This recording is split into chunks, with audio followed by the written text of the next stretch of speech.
Fala galera do YouTube, hoje nós vamos falar sobre biomas, cara. Biomas, que coisa legal isso, não é mesmo?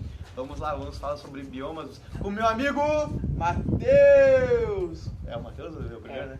Beleza, pode crer. Sabe aquele local do Minecraft que tu escolhe que é tudo plano pra te construir casinha e ficar bonitinho? Pois é, isso é praticamente uma pradaria. Pradaria é um bioma onde a terra é bem plana, tem poucas montanhas e a maioria da vegetação é graminhas e coisas baixas. É encontrado bastante no Rio Grande do Sul, na América do Norte, como o Texas. É bem comum ser usado para pecuária, para criação de gado. Agora eu vou falar também sobre os animais da pradaria. Encontrado além de gado, também é encontrado cães da pradaria, por exemplo, raposas, coiotes. Também é encontrado aves como o pica-pau, que é bem comum. E o bicho mais inútil da história da humanidade, que é o pombo. Pombo pra caralho. Porto Alegre, então, nem se fala. Muito pombo. Pombo. Também a flora é encontrado também, que agora está muito comum, que a economia está girando, é na seringueira, que é uma árvore que está sendo plantada em áreas como bastante planície, por causa da maior quantidade de área de plantação. O que acontece é que está afetando a vida da fauna. Que isso daí é uma crise que está acontecendo e está criando leis para ser mais rígido com a economia de seringueiras. Também tem pinheiro, que é bastante comum nas planícies, principalmente no Rio Grande do Sul. As planícies também encontradas na Ásia, além disso, e na Europa. A África não tem mais quase nada. O que tu encontra de planta é graminha. Grama pra caralho, pastar, boi. Eu vou falar sobre a savana, que basicamente é aquele local do Rei Leão. Todo mundo conhece, é isso aí. É um lugar que tem bastante ervas, arbustos, poucas árvores e bastante campo. A fauna da savana é constituída por animais tecnicamente comuns, tipo elefante, tamanduá, girafa, leão. Todos os animais que tem no Rei Leão tem na savana. As savanas brasileiras e as savanas africanas. A savana no Brasil é chamada de cerrado, sendo assim um dos biomas mais ameaçados do planeta. Na África, basicamente o que eu já disse, ele abriga animais de grande porte, elefantes, girafas e leões. Na savana, o clima é predominante tropical, tendo basicamente temperaturas de 22, 24 graus, mas podendo chegar até 40 graus. Galerinha, professora Mika na área, o bagulho é doido. Como vocês podem ver, o Mika tá, ó, picolézinho, tá muito frio aqui atrás, o bagulho é doido. Vou falar sobre tundra, que é basicamente o bioma no qual a temperatura e as estações impedem o crescimento de árvores. E existem 3 tipos, mas eu escolhi o mais apropriado para este trabalho. Vou falar sobre a tundra ártica, que basicamente surge ao sul da região dos gelos polares do Ártico, entre os 60 e 75 graus de latitude norte, e sente-se pela Escandinávia, Sibéria, etc. No Círculo Polar Ártico, ela recebe pouca luz e pouca chuva, apresentando um clima polar muito frio, como vocês podem ver aqui atrás. A floresta tundra também é denominada linha de árvores, e o termo tundra tem origem em russo. Eu não sei ler o que está escrito, entendeu? Não sei, é russo, mas é basicamente terras altas, região montanhosa sem árvores. A floresta tropical é o bioma com maior produtividade e variedade de espécies do mundo. E ela tem esse nome porque ela se localiza entre os trópicos de Câncer e de Capricórnio. Na floresta tropical, as árvores são bastante altas, o clima é bem quente e a temperatura média é 20 graus, por isso que eu tô sem casaco, tá quente. A maior das florestas tropical concentra-se na América do Sul, com a Amazônia e nas regiões africanas e sudeste da Ásia. E a maior floresta tropical do mundo é a floresta amazônica, com enorme diversidade de formas de vida e maior disponibilidade de água doce do mundo. A flora da floresta tropical é rica, sendo possível encontrar até 300 espécies arbóreas em 0,1 hectare de floresta, no caso, né? E a fauna, os animais típicos dela são o mico-leão dourado, a onça pintada, a capivara, a ariranha, peixe-boi, araras e tucanos.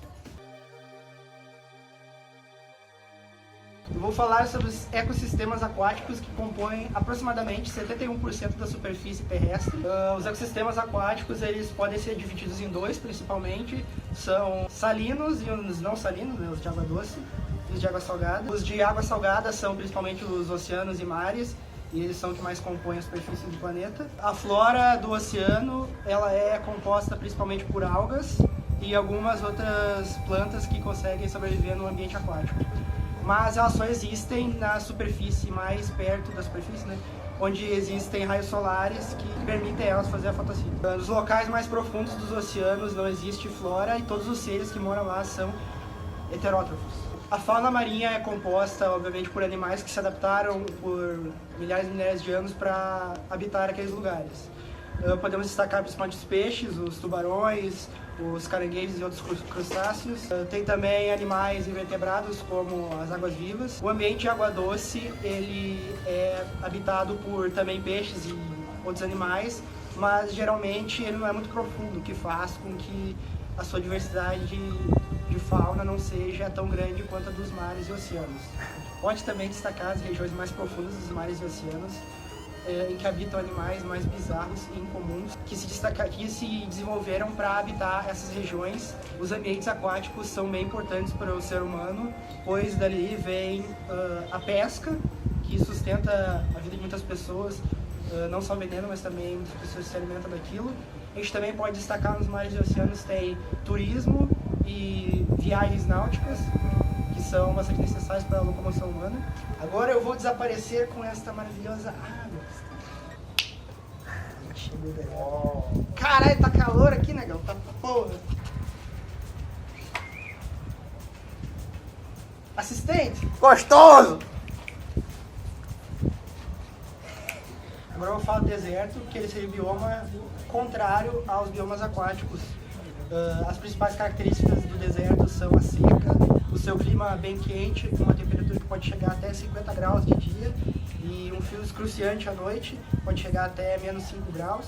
O solo do deserto é composto principalmente por areia e o seu subsolo apresenta uma grande quantidade de minerais, embora também ele possua na superfície algumas regiões rochosas. A questão da flora, as plantas que conseguem viver no clima árido e seco são praticamente nulas, então o deserto possui só alguns pequenos arbustos e a sua principal característica nessa parte seria os cactos, que são muito conhecidos e são considerados um símbolo do deserto. Na parte da fauna, existem poucos animais que conseguem sobreviver nos climas desérticos. A maioria desses animais são de pequeno porte e que se enterram dentro da areia ou então ficam debaixo de rochas para conseguir sobreviver ao calor. Alguns dos animais que habitam o deserto são os répteis, que eles conseguem se adaptar facilmente às temperaturas, e também algumas espécies de formigas e de caravelas e animais do gênero. O deserto possui uma grande quantidade de fósseis e artefatos, por isso que ele é uma região bem conhecida por ter escavações e tal. Uma das coisas que mais simboliza o deserto são as pirâmides lá dos desertos africanos. E embora o deserto seja conhecido por ter um clima bem árido e seco, também existem os oásis, que são concentrações de água doce que ficam dentro dos desertos e também abrigam algumas espécies de vegetais e de animais um pouco mais variadas. Apesar de ser conhecido por ter um clima quente e árido, o deserto também pode apresentar uma variação fria. Muita gente não sabe disso, mas o maior deserto do mundo é o deserto da Antártida. O deserto da Antártida possui 14 milhões de quilômetros quadrados de um deserto frio, com pouca vida e vegetação rasteira e bem escassa também. O segundo deserto do mundo seria o mais conhecido de todos, que é o deserto do Saara, fica na África e possui 9 milhões de quilômetros quadrados. Os desertos abrangem aproximadamente 20% da superfície terrestre. Na questão econômica, o deserto ajuda bastante o ser humano, pois ele tem muitos turismos, né? Principalmente lá nos desertos africanos, os famosos passeios de camelo e tal, e nos oásis, as pirâmides de Gizé. O ser humano já habitou muito os desertos, principalmente lá na Mesopotâmia, que a gente tinha grandes centros com muita agricultura, que eram irrigados pelo rio Tigre e o Nilo. Também existem muitos recursos naturais no deserto, os minerais são bem variados lá. A maioria do petróleo mundial é extraído nos desertos árabes. A quantidade de chuvas no deserto não passa de 240 milímetros ao ano, que é uma quantidade ridiculamente baixa. E por isso o deserto não é tão habitado assim quanto os outros biomas, mas ainda assim tem muitas pessoas que vivem lá e que se beneficiam do comércio e tal. É isso aí, gurizada do YouTube, nós acabamos de falar sobre os biomas aqui, os biomas muito divertidos, muito legais aqui. Se inscreve no nosso canal, é www.youtube.com.br, e é isso aí, falou!